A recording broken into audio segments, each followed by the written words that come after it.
Welcome to a series of interviews that I'm going to do with various teams and team members of local teams in our area.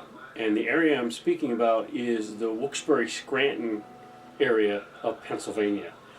I am going to try to interview the squad leaders, squad XOs if they have them, and any teammates that want to interview. It's going to be the same set of questions asked to each particular person, and eventually we will have some roundtable discussions. Touch on some basic information and some opinions. I hope you enjoy the video, and hopefully we're not too long-winded, and you got to remember that these are our opinions that you have on this video, and they pertain to our observations, our thoughts concerning airsoft in our northeast Pennsylvania area and surrounding areas dealing with airsoft. Hope you enjoy the videos.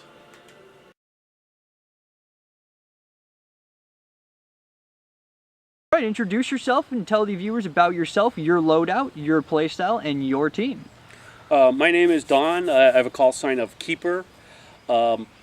I got that name back in the old computer days, back in like the 80s. That's giving away my age a little bit here, and it's sort of stuck. I started playing paintball a long time ago.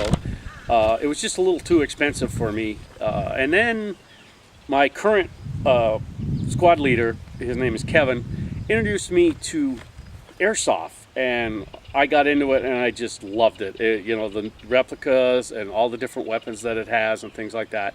It was a lot of fun, and I enjoyed it. As far as my loadout, it depends on the day, the event I'm going to, the mood I'm in. I'm sort of a collector. I have everything from MP5s, M4s. I have a custom-built BFG 9000. I have a custom-built MG08 replica World War II machine gun. I love the old World War II stuff. I've got close to 200 replicas in my collection, not including grenades and pistols and stuff like that. So I'm more of a collector, so when I bring something out, it's just the mood I'm in, and the gear is dependent on the weapon that I'm using for that particular day.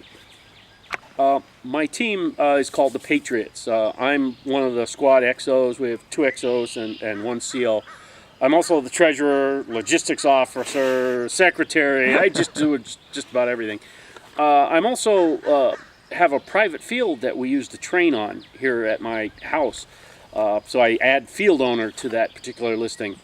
Started a field back in 2009 as a way for my team to train, because at the time there was only like 2 local fields that you could go to. They were about an hour away, and they were nice, but they only had games like once a month.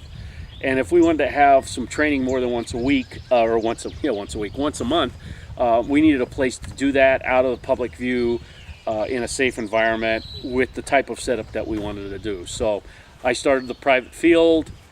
Our team uses it. We invite other teams up, like Rob's team and a couple other ones out there.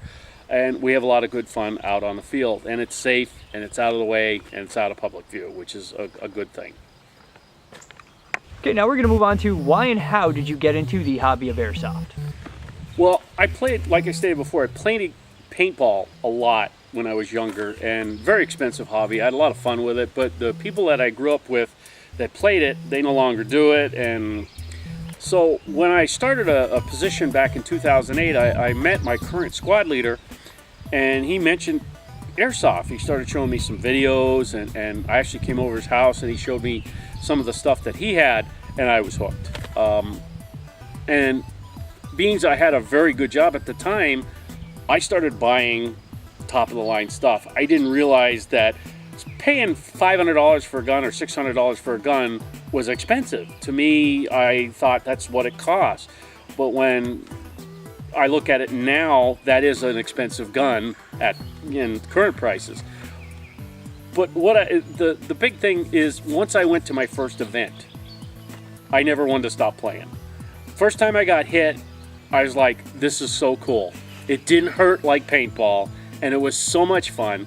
And having all these guys around me in a team playing airsoft, after playing paintball, it was such a rush and it was so much fun. And that's the big thing that I always go for. Safety first, but fun always. That's a big thing for me. Like that. Okay, now what is the most important thing you take away from playing airsoft? The community. That's a big thing for me, and I didn't have that after I quit paintball, after I stopped, well, not quit, stopped playing paintball. And what I see is the community, like young, old, different walks of life come together and they have fun. Interacting with all these people on different levels, people I met that like have, you know, $100,000 jobs and guys that work maybe at Burger King or something like that. It means nothing. When you're on the airsoft field, you're equal players. And the people I've met and the people I've helped out and get into the sport after I've gotten into the sport, it's very rewarding to take the knowledge that I got and pass it on to other people and hopefully help them out too. What would be your advice for players thinking about getting into the hobby for the first time? Find somebody that you know is into it. All right. The big thing is research. Okay. The first thing after I met someone that was in the hobby, I did tons of research. I mean, you go on YouTube and you type airsoft, you'll find thousands of videos. You go just in Google and search airsoft, you'll find tons of pictures and things like that. That'll give you an idea of what it looks like. Then find someone that does the hobby. On Facebook, there are tons of groups. Find someone that does the hobby in your area, get some advice from them. If you're close to a location that has a field or an indoor arena, go down, play a game, see if you like it. You know, you can rent a gun. Don't go crazy and buy a whole bunch of stuff. Just go down, see if you like it. Maybe you don't like getting hit. Maybe you don't like the guns. Maybe you don't like the people involved in it. But don't take away your first impression. Go to 2 or 3 games or go to 2 or 3 events or something like that and see how it is. If you have a positive reaction on one game and maybe the next game you'll have a negative, or you might have 2 positives and the third one will be a negative. You put into the game what you get out of it. If you go in there to have fun, you're going to have fun. If you go in with other people that are going to have fun, you're all going to have fun. It's a game, and that's the big word there. It is a game. It's supposed to be fun. All right? If you take it too seriously, I think it's not going to be fun for you. There are people that take it to the next level for a mil sim. They want the realism and stuff like that. That is really good. I really respect those people, but I'm in this to have fun. It's a big thing, and that's what I want a new player to do. If you come out to the field and you have a Walmart gun and a bag over your shoulder holding your 1 or 2 mags and you're having fun, awesome, that's great. If you go out and you buy $1,000 worth of gear and you have a horrible day because you hate the gear you have on, you hate the gun you have, you know, that's not going to work. You want to have fun with what you're doing, and you want to be with people that you're going to have fun with. So research is important. Don't go crazy spending a whole pile of money right off the bat. And try to find people, good people. And trust me, when you go to an airsoft field, you will find good people. They will seek you out. It's a very good community. People will talk to you and ask questions. Someone has a replica laying on a table. Ask them about it. 99 times out of 100, somebody will say, here, and hand it to you so you can look at it. All right? Knowledge is power. The more you ask questions about stuff, the more you deal with and hang out with other people, you'll have a good time, you'll learn a lot, and the sport will be fun for, or the hobby, I should say, will be fun for you. Okay, now we're moving on to the opinion questions. What is the most damaging thing happening in airsoft right now, and what aspect of the hobby would you like to see change? One of the most damaging things I'm seeing, and everybody's seeing it in the news, even if you don't play airsoft, is kids, and I will say kids, taking replicas out in public and getting killed. All right. A police officer has sometimes a microsecond to determine that this looks like a toy gun. Is it a toy gun? Is it a real gun? He's pointing it at me. Is my life in danger? Okay. I could not make those decisions, but a law enforcement officer has to. So taking an airsoft gun or replica or anything out in public, that's what's killing our sport or our hobby. If the news gets a hold of it, it's always a negative light, and then from that promotes fear in the public, and then it harbors new laws start coming into play or restrictions come on. So being smart, not taking your stuff out in public, that's what, that could be damaging to our community. If people are smart about it and keep guns in bags and play safe, our community will be safe as well, from laws and being shot by police officers by mistake. And one of the other things is the laws that are coming out in various states. Thank God Pennsylvania is not doing them right now, but some of these laws are coming out because the people are brandishing guns in public. And, the news picks them up that, this person was shot because he brandished an airsoft weapon, and we have a negative light on our hobby. And I don't want to see that negative light translate into restrictive laws that'll not only affect our hobby as in a whole, but it'll affect the individual airsofters with registering your airsoft weapons, or maybe even a fee to play airsoft. That would be a bad thing. And the biggest thing that's damaging our community, I think, our airsoft community, is education. And we can point the finger at it has to be this one, has to be that one, has to be that. The event holders, the field owners, if they educate the people coming out to their events, their games, their field, and say, this is what you do, this is what you don't do, all right? And if other players educate the new players and say, hey, you got to have a gun bag for that, buddy, here, or, oh, you need an orange tip on that, or here, you need a barrel cover for that gun. It's important. This has to be done all across the board. We have to educate ourselves and educate the public, too. I've brought people here, and they see the gun, and they get apprehensive, and I say, well, here, it's an airsoft BB gun. It's a toy. Pick it up. Check it out. You want to try to shoot it? Here's some safety goggles. Give it a couple of shots. Oh, this is great. You play airsoft with these? I'm like, yes. Education. See, showing the person that it's not a dangerous weapon, okay? And having respect for the community, not only the public, but law enforcement officers too. I teach my guys, if a law enforcement officer pulls into the yard, the first thing you do is lay down that replica and back away from it. That's important. So, knowledge is power. The next question is, do you use an HPA replica weapon? I have several. It's funny, I have a lot of different weapons. MP5 PPSH, I have a couple 30 calibers. I have about half a dozen that are Polar Star. They have Polar Star engines in them, various different types. They've been done by Rudy at Bingo Airsoft. I let him do all the guns like that. I don't have any of the Wolverine or any of the ones that fit inside the gearbox. All of mine are full fusion engines, so that's the only type I have. Do you think players with HPA-powered replicas have an unfair advantage over normal airsoft replicas, AEGs or springs? And do you feel we need to have new restrictions put in place for HPA guns? Do they have an advantage over AEGs and springers as far as types? In my opinion, yes, they do. Not on the field, though. As ease of use, yes. On the field, no. As an example, I saw a kid with a $15 Springer shotgun totally own a guy with a $700 HPA system. It is not the replica you're using, it's the person using the replica. So, do the HPA people have an advantage as far as mechanically? Yes. Do they have an advantage as far as play style? No, it's the person using the weapon. It's not the actual weapon itself. So the HPAs have an advantage only on the one aspect. As far as restrictions, hell yes. In a way, I think the HPA users have gotten a bad rap, but they've gotten a bad rap because people have abused them. Having a rate of fire over 50, it's fun to see it. DSG builds, I've seen it.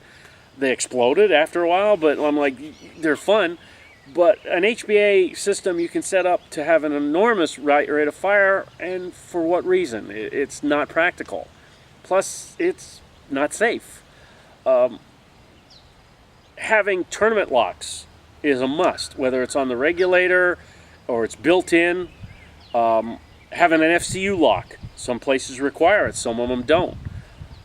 You know, Tippmans having a lockout on those. They have the little bolt goes through. You put the wire tie through it, or they have special wire ties they put through stuff.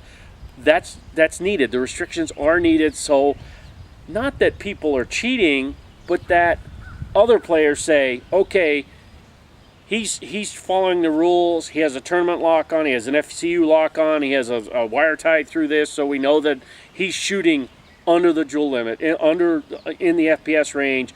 He's not shooting over a certain rate of fire and things like that. Yes, we need those type of restrictions.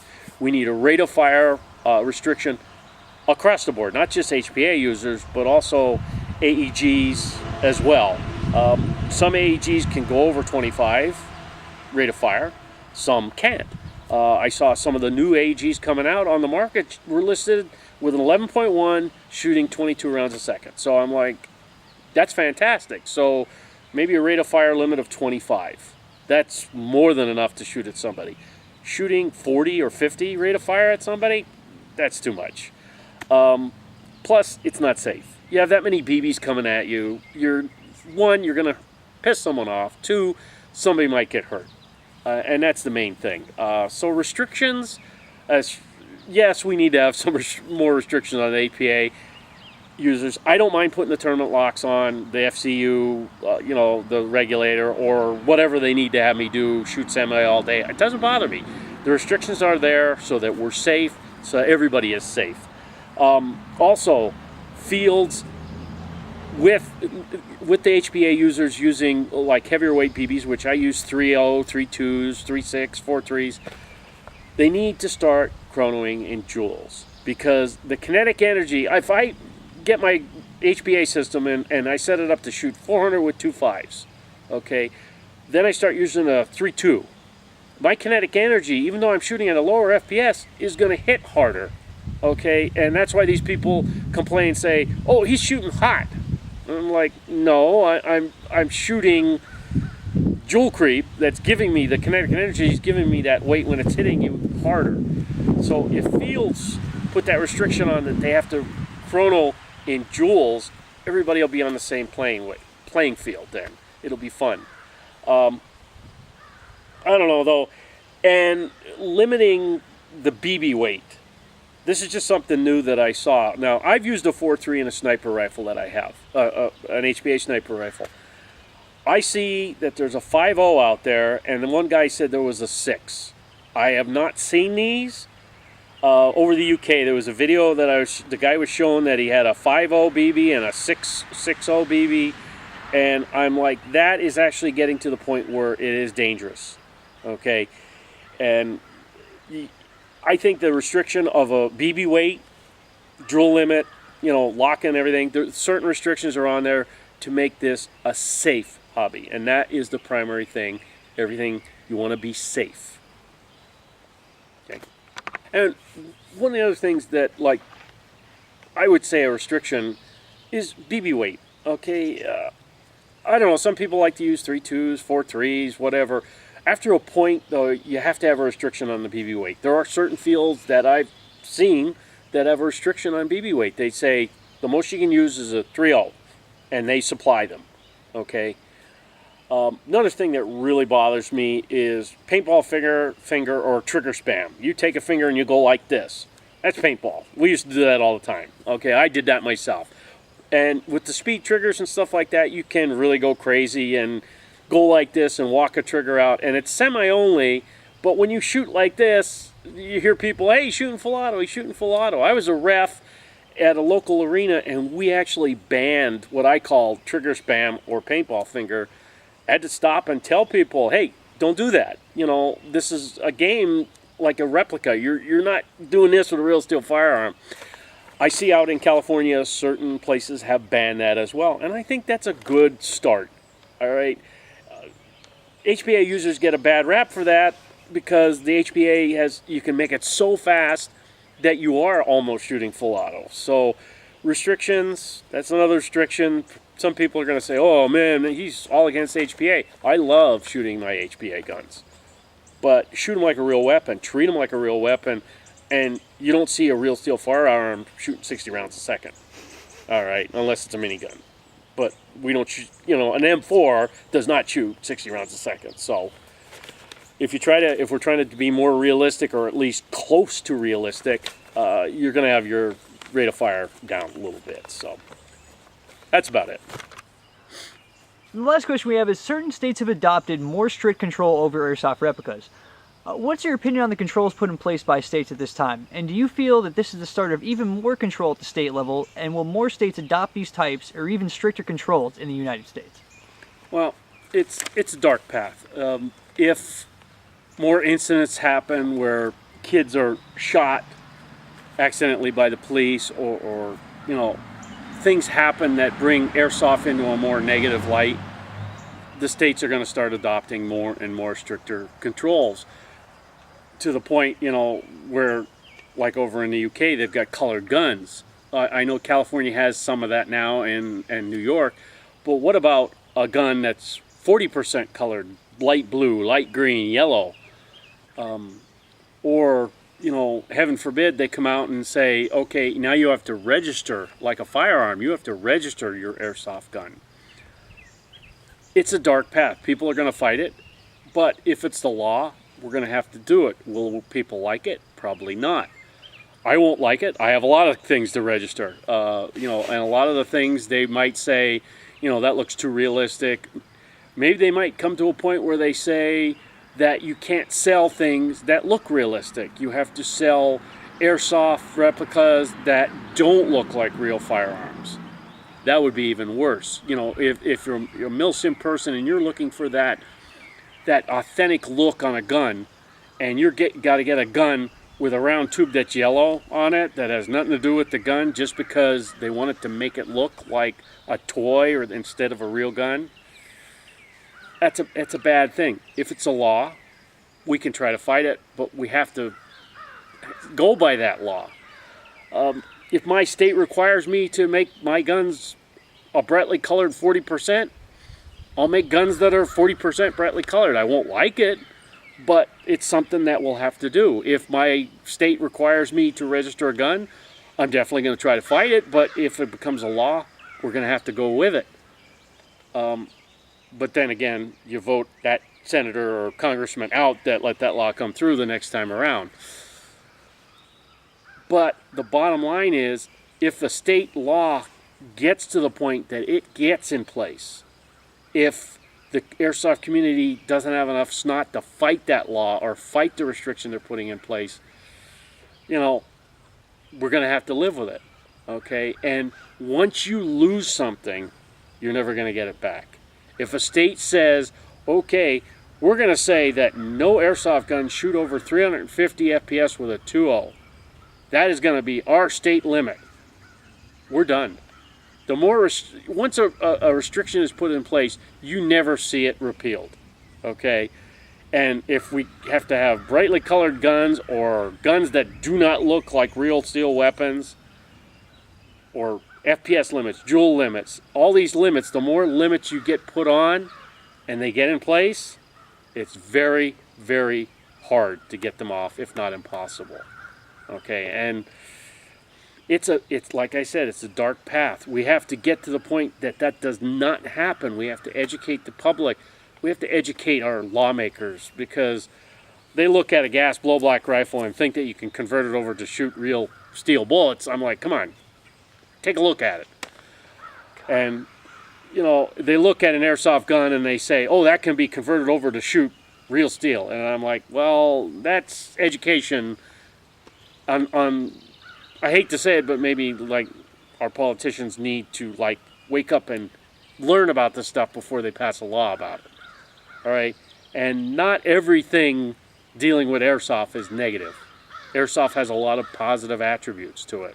Okay, the community, getting people together, various ages, races, colors, creeds. We all play the game, we have fun. But if the states put the laws in effect that restrict that, okay, that's going to make it bad.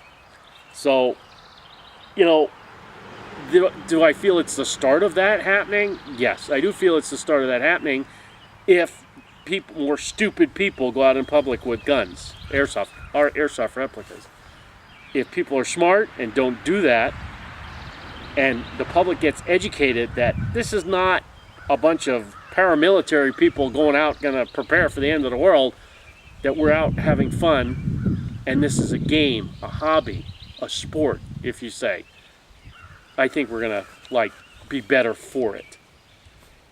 Could be bad, could be good. I'm hoping that smarter minds prevail and we don't get the restrictions that people are talking about put in place, because that would be the start of the end of airsoft, I think, in my opinion.